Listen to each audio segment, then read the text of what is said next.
Gracias. Adelante.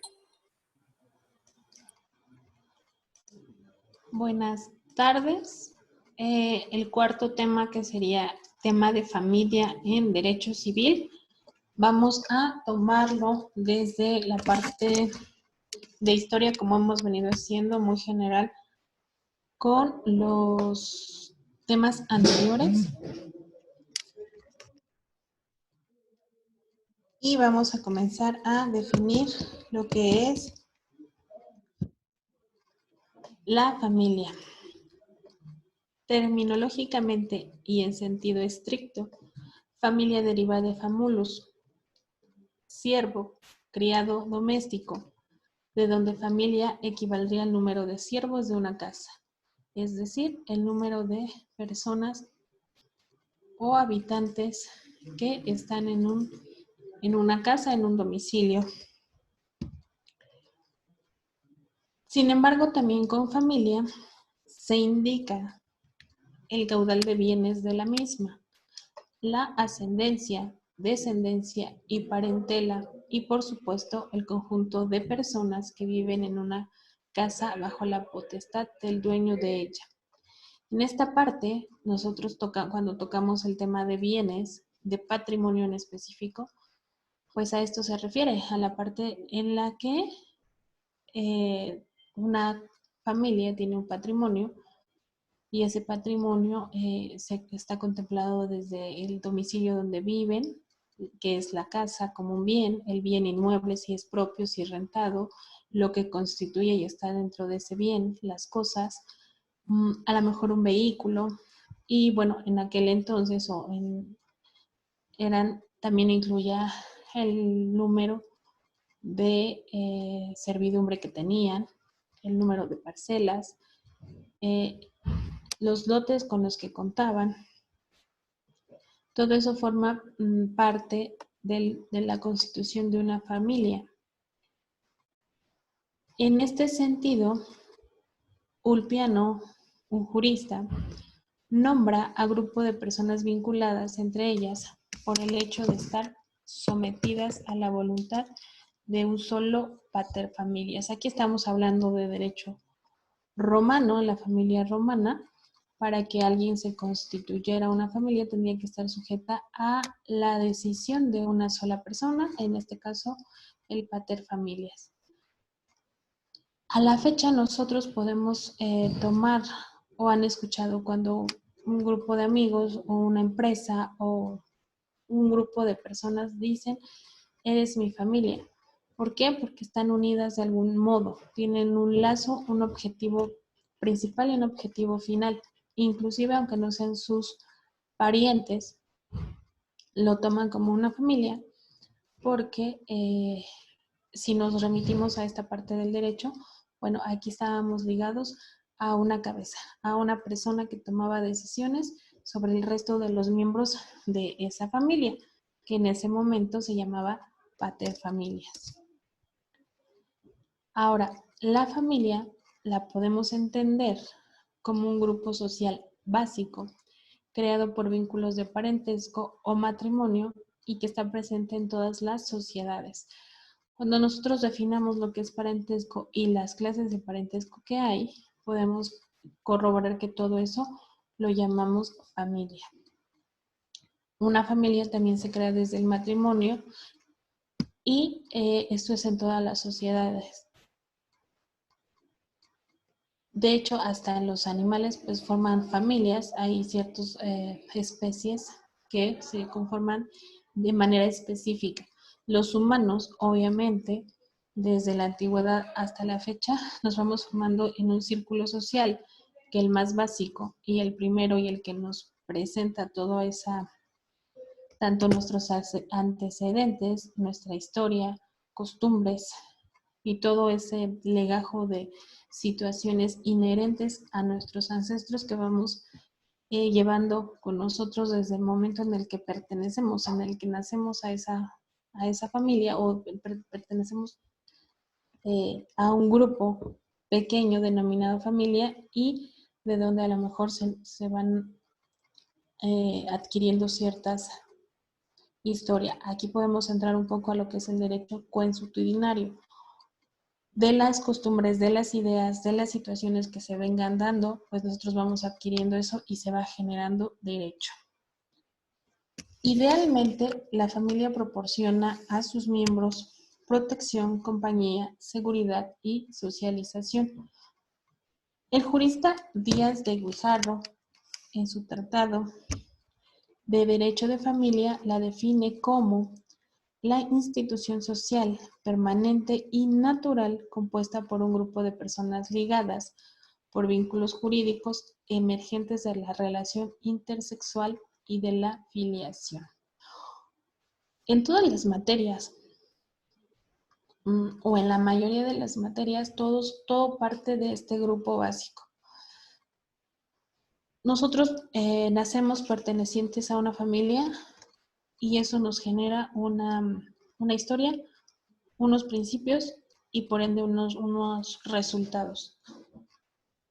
Es la primera institución social a la que pertenecemos y de la cual se forma nuestro criterio. ¿Qué tiene que ver esto con derecho? Bueno,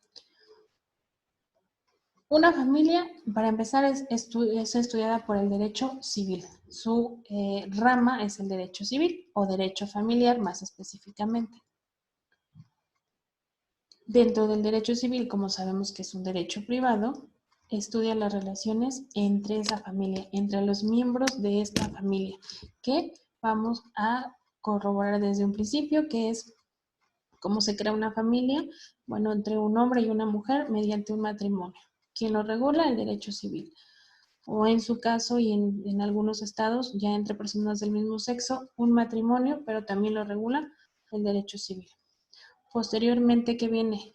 Unos hijos.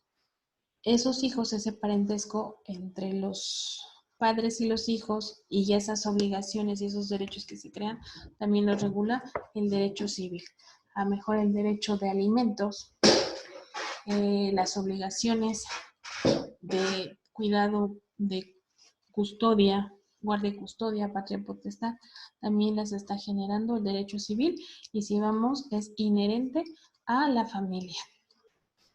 Posteriormente, si vamos en una línea temporal, la emancipación, en un ejemplo, también la genera y la protege o está supeditada al derecho civil. El divorcio, en su caso, también pertenece al derecho civil y al régimen de derecho familiar. Y en su caso, pues el deceso de una persona, aunque ya nos vamos un poco más al tema de sucesiones, también es un tema de derecho civil. Actualmente, la estructura familiar ha variado con respecto a su forma más tradicional en cuanto a funciones, composición, ciclo de vida y rol de los padres. Principalmente por el rol de la mujer, la que por necesidades económicas se ha visto en la necesidad de salir en su hogar en busca de sustento. ¿Qué pasa?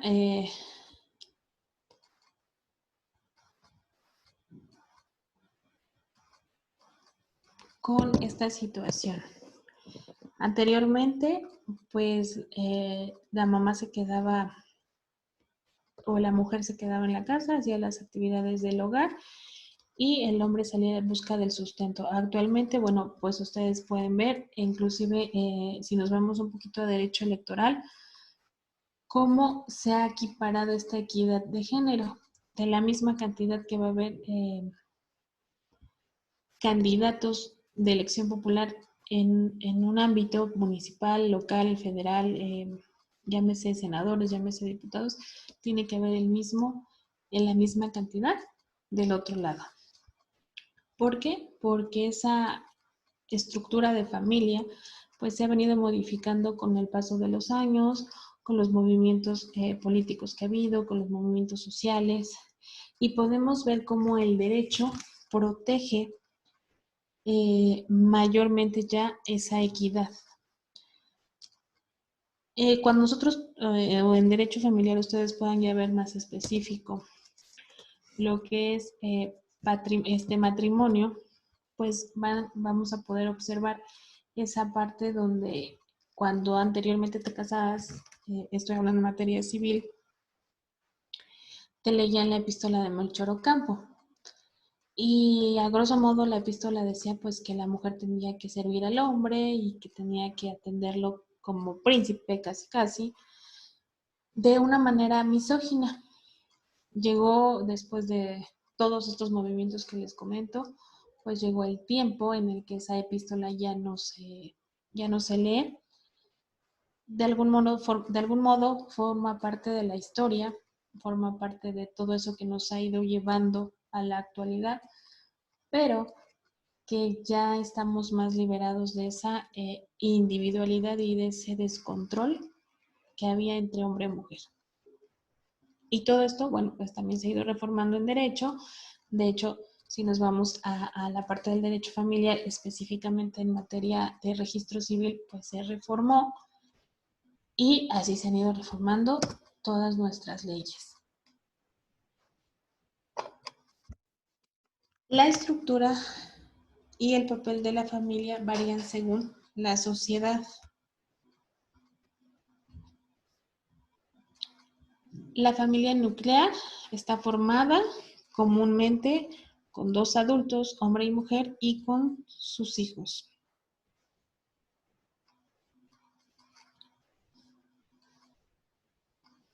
¿Qué es lo que les comentaba? Que es la familia básica. Estamos formadas originalmente por hombre y mujer. De hecho, decía o dice el código muy específicamente, matrimonio, uno entre un hombre y una mujer, con el fin de procrear o con el fin de tener un modo de vida similar o igualitario. Actualmente, en varios de los estados de la República, pues ya está aprobado el tipo de familia entre 2 hombres o 2 mujeres, pero básicamente pues la familia es la familia nuclear.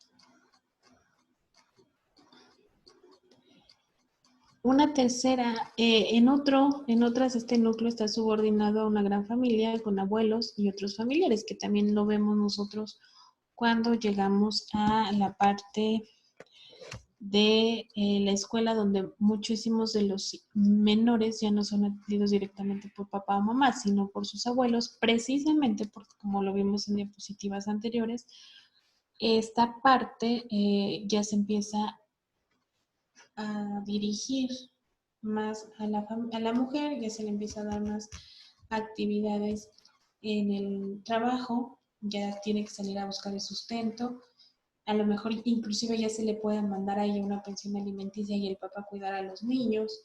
Entonces ya vamos viendo esta familia, este núcleo subordinado a lo mejor a los abuelos o a tíos o a parientes o a otros tipos de familiares. Y una tercera unidad de familia es la monoparental, que es en la donde los hijos viven solo con el padre o la madre en una situación de soltería, viudez o divorcio. Soltería, bueno, papá o mamá solteros, que solamente se dedican a, o solamente viven con papá o solamente viven con mamá, viudez o divorcio. En este caso vemos la última de las opciones más viables. Hay mucho divorcio, la familia está formada ya nada más por un padre. Y bueno, nos remitimos a lo que es la parte de derecho familiar, donde vemos lo que es la patria potestad, quien normalmente le participa a papá y mamá al parejo, pero guardia y custodia siempre la tiene definitiva una de las 2 partes, que es donde los niños, los menores, pasan el mayor tiempo de la semana, de los meses, del transcurso del año, bajo el cuidado de papá o mamá específicamente.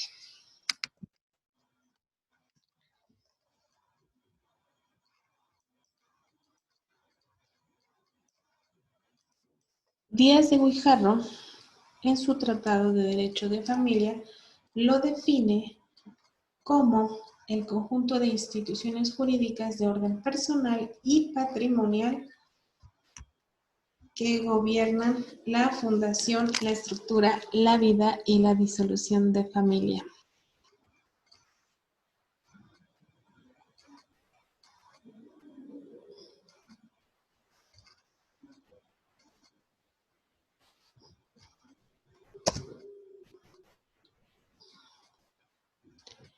El Código Civil del Estado de México establece: las relaciones jurídicas familiares constituyen el conjunto de deberes, derechos y obligaciones de las personas integrantes del grupo familiar derivado de lazos de matrimonio, concubinato y o parentesco.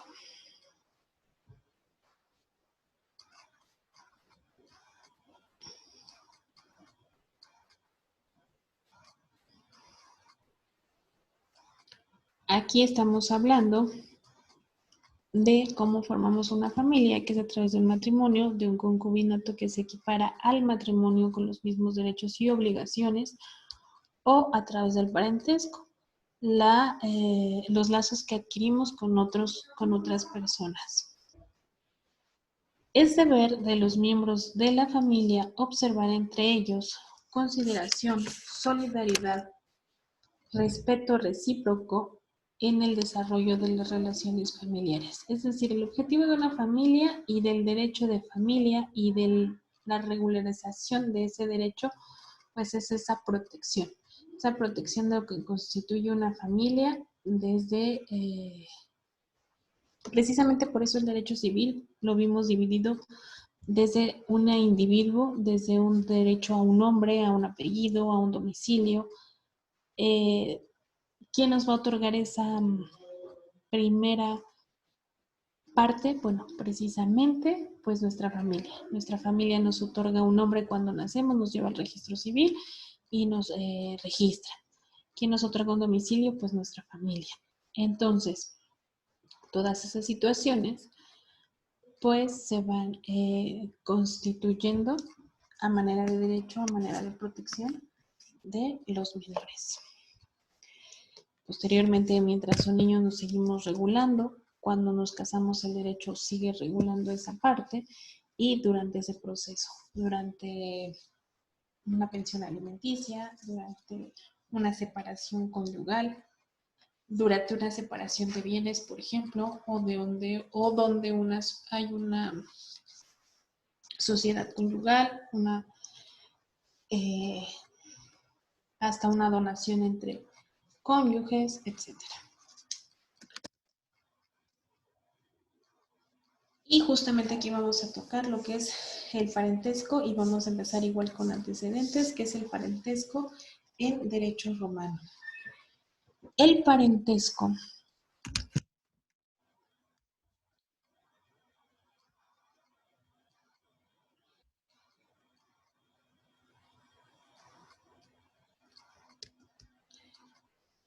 es el vínculo familiar que establece relaciones estables de afectividad y mutua correspondencia entre las personas. En la antigua Roma, estas relaciones familiares se determinaban por 3 tipos de parentescos, los cuales producían diferentes efectos jurídicos y situaban a la persona en su estado de familia o en su estatus famili. Nosotros vamos a poder observar que nuevamente, lo que siempre les he comentado, venimos arrastrando una historia de derecho romano, y a lo largo del tiempo, si bien la hemos modificado, también es cierto que Roma, cuando genera el derecho, cuando empieza a regular esta situación, pues fue una buena matriz. ¿Por qué? Porque ya establecía lo que todavía y a la fecha podemos rescatar como derecho.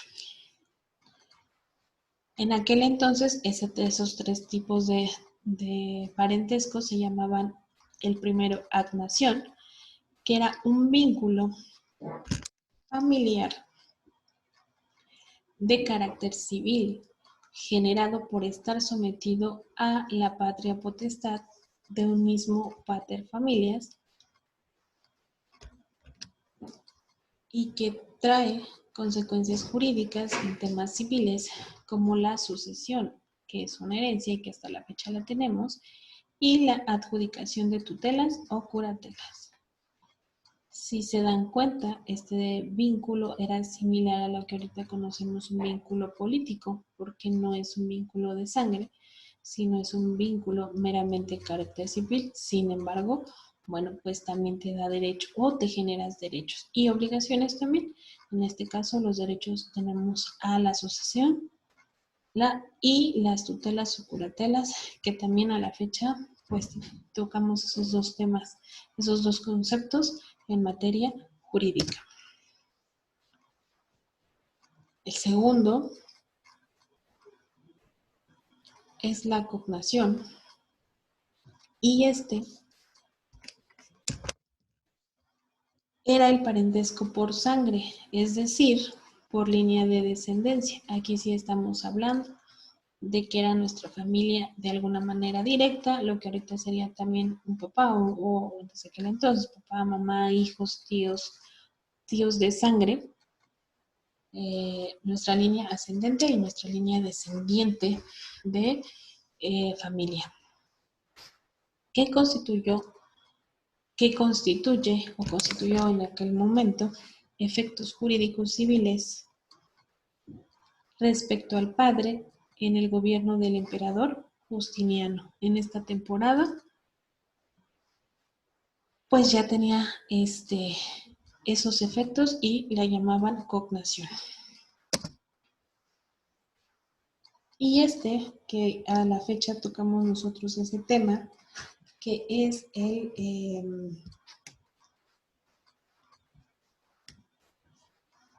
tipo de parentesco por afinidad. Este tipo de parentesco familiar existía entre el esposo y la esposa y los parientes de su pareja. Solo se adquiría si la unión era futuro del matrimonio civil romano. Lo que a nosotros en unas diapositivas más vamos a poder ver, pero lo que es el derecho de el parentesco por afinidad, que lo constituye los familiares de nuestro esposo o esposa en el caso que determinen.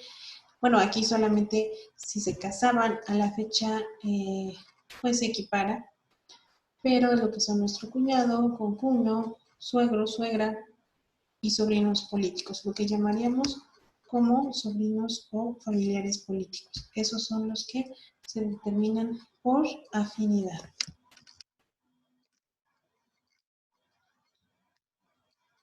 Ya en la actualidad, el parentesco es la relación jurídica que nace entre personas que descienden de un progenitor común. Las fuentes de ese parentesco son el matrimonio, la filiación y la adopción. Si se dan cuenta, y si regresamos a unas diapositivas más atrás, parentesco se determina como una relación jurídica que nace entre personas que descienden de un progenitor común. Es decir, estamos todavía trayendo esa parte. ¿Se acuerdan que decíamos que dependían de un paterfamilias? Bueno, aquí también estamos descendiendo de un progenitor que sería nuestro tronco común. Las personas que tengan la oportunidad de llevar su árbol genealógico, pues tiene un inicio de donde empezamos y de ahí vamos surgiendo todas estas partes. Desde que esa persona se casa, bueno, pues ya genera un lazo de relación con esa persona y con la familia de esa persona, y en su caso si adoptaran o durante ese procedimiento de ese árbol genealógico se diera una adopción, pues lo mismo aparecería con esas personas adoptadas y con los adoptantes el mismo grado de derechos y obligaciones. En nuestro derecho se reconocen los parentescos por consanguinidad, que es por sangre, por afinidad, que es, insisto, por el matrimonio y la familia de nuestro esposo o esposa, y el civil, que en este caso sería la parte de la adopción.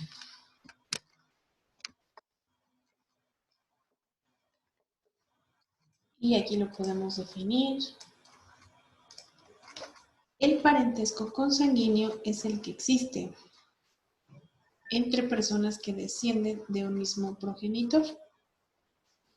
Ahí lo vemos en una imagen un poco exagerada, pero ellos todos podrían decirse que son hermanos porque la matriz de esa familia, el progenitor, en este caso progenitora, pues es la misma mujer, ¿verdad? Entonces, ese parentesco es consanguíneo, están unidos por lazos sanguíneos.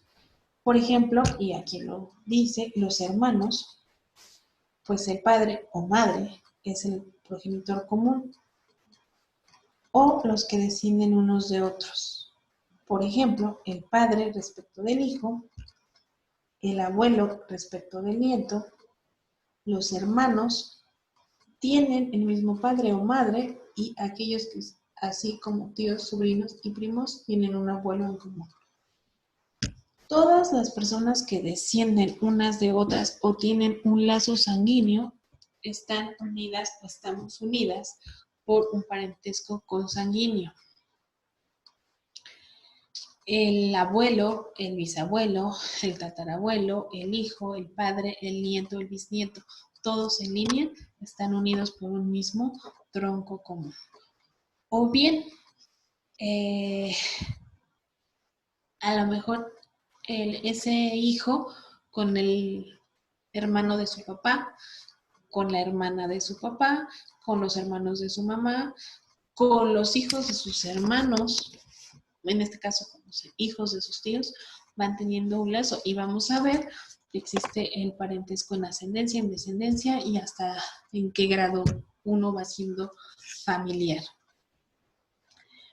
Pero por lo tanto, esa descendencia, ese parentesco, esa familiaridad se da de manera consanguínea.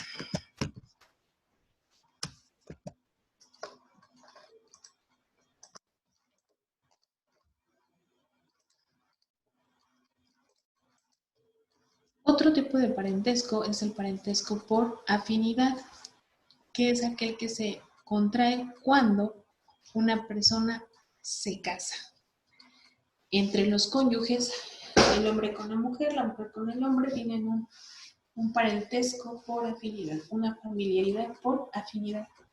Y con los parientes del otro, como lo comentaba hace un rato, por ejemplo, el suegro, la suegra, estos respectos del yerno, cuñados y cuñadas, concuños, sobrinos políticos, hijos de las hermanas o hermanos de mi pareja, aunque con ellas sean de sangre o familiares de sangre, conmigo vendrían siendo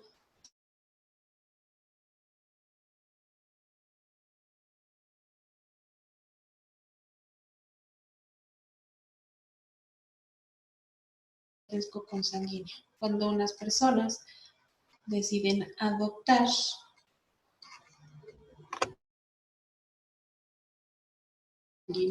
es decir, tanto el adoptado adquiere los mismos derechos y obligaciones como los adoptantes obtienen los mismos derechos y obligaciones. ¿Cuáles son las obligaciones del adoptado si este es menor de edad?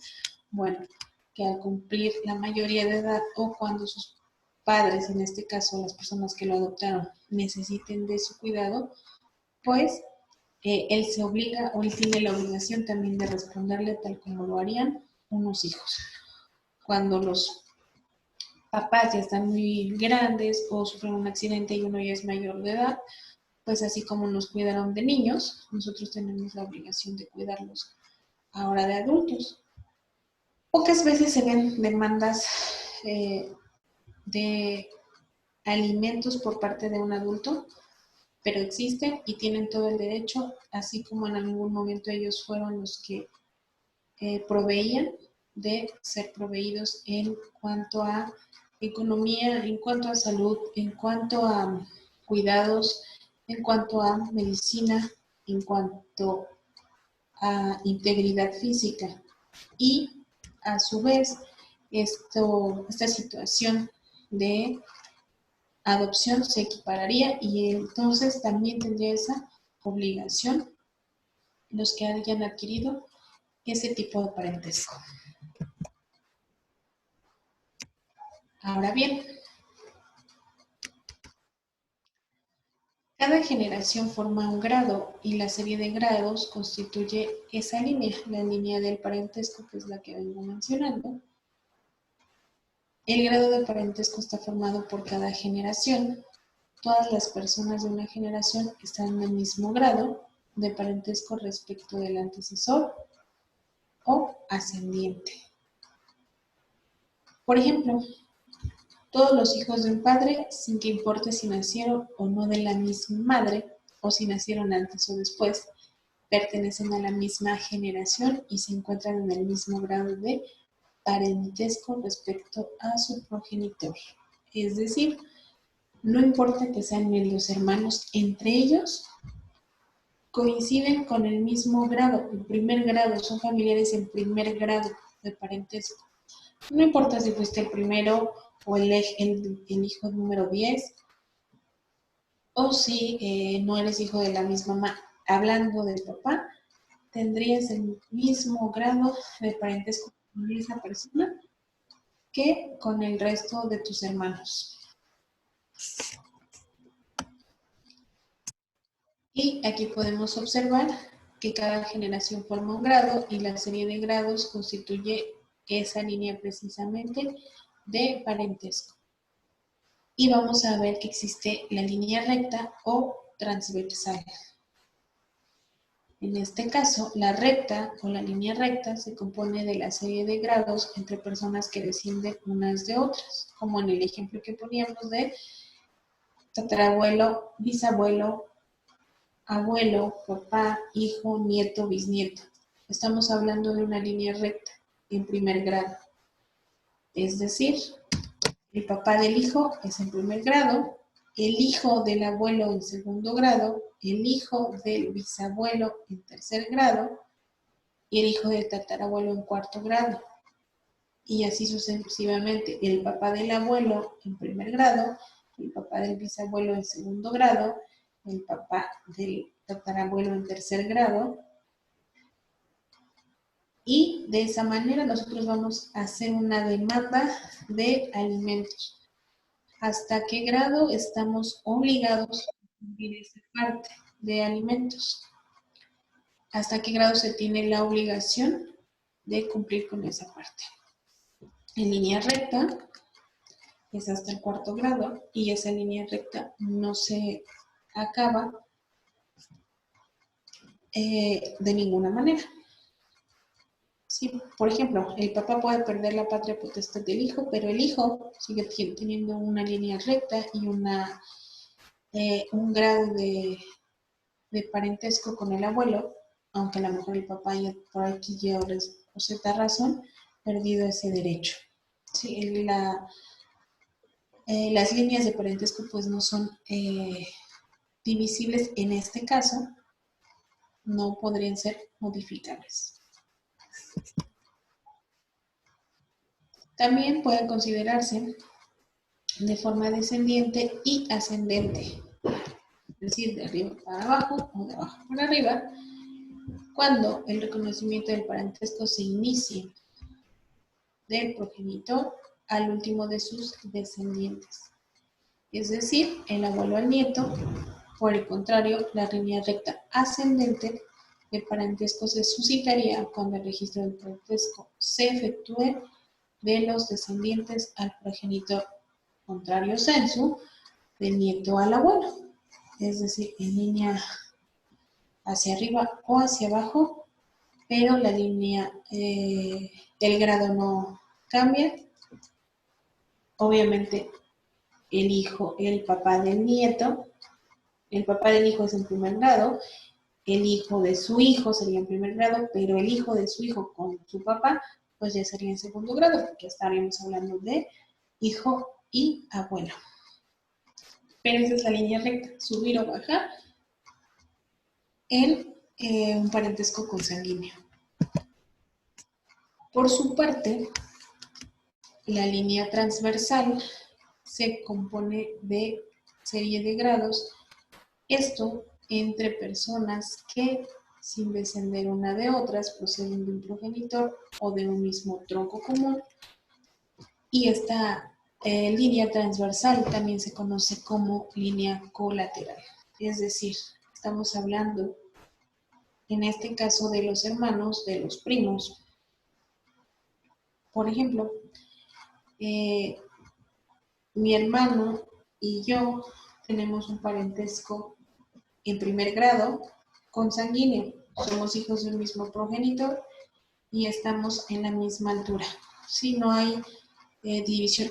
Ejemplo segundo, sus hijos de mi hermano ya son hijos en segundo, son familiares en segundo grado o tienen un parentesco en segundo grado en línea colateral, porque seguimos descendiendo del mismo progenitor. Su abuelo de sus hijos de mi hermano es mi padre, pero ya no estamos en la misma línea y estamos en el segundo grado. Mis hijos y esos hijos también ya están en una línea colateral, pero siguen dependiendo o saliendo de ese mismo progenitor y siguen siendo parientes consanguíneos en un grado. Y así nos vamos a ir hasta el cuarto grado. Ahí en el ejemplo que pueden ver es el mismo progenitor, tiene A y tiene B, ellos son familiares en primer grado, son hermanos. Del progenitor son familiares en línea recta en primer grado ambos.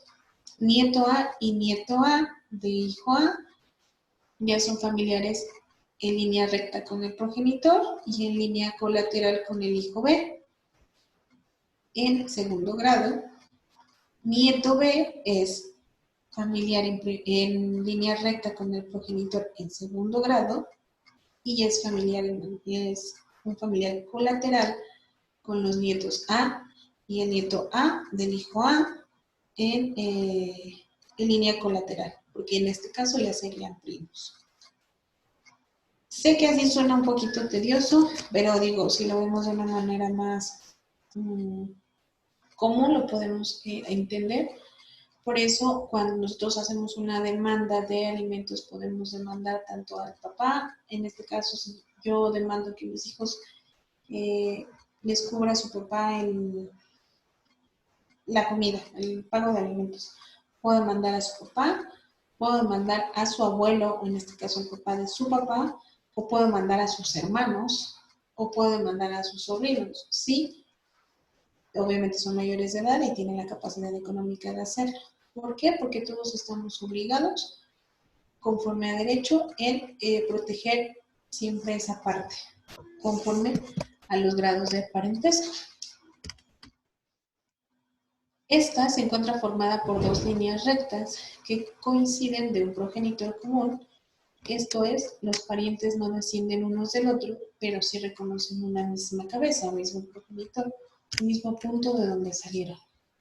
Así son los hermanos, los tíos, los sobrinos y los primos que se reconocen del progenitor como, en este caso sería como un abuelo, aunque unos no sean descendientes de los otros. Es decir, aunque mis sobrinos no desciendan de mí, siguen siendo mis familiares, o aunque mis hijos no desciendan de mi hermano, siguen siendo sus familiares, de manera consanguínea y de línea colateral. El grado de parentesco por consanguinidad de cuarto grado corresponde a los propios familiares, como son tatarabuelos, tataranietos, primos tíos abuelos y sobrinos nietos. Es decir, ya nos fuimos al ejemplo que les ponía de la cantidad de grados. Por su parte, el grado de parentesco por afinidad de cuarto grado corresponde a los mismos familiares del cónyuge, es decir, a los tataranietos, a los tatarabuelos, a los primos, a los tíos abuelos y a los sobrinos nietos, pero de su pareja. Y este grado ya es por afinidad. no se generan por sangre, sino por la afinidad, por el matrimonio que se adquirió con esa persona, pero no dejan de ser sus familiares. Y pues por mi parte sería todo, chicos. La próxima clase seguimos ya para tocar el último tema de derecho civil. Y si tienen alguna duda, háganmelo saber.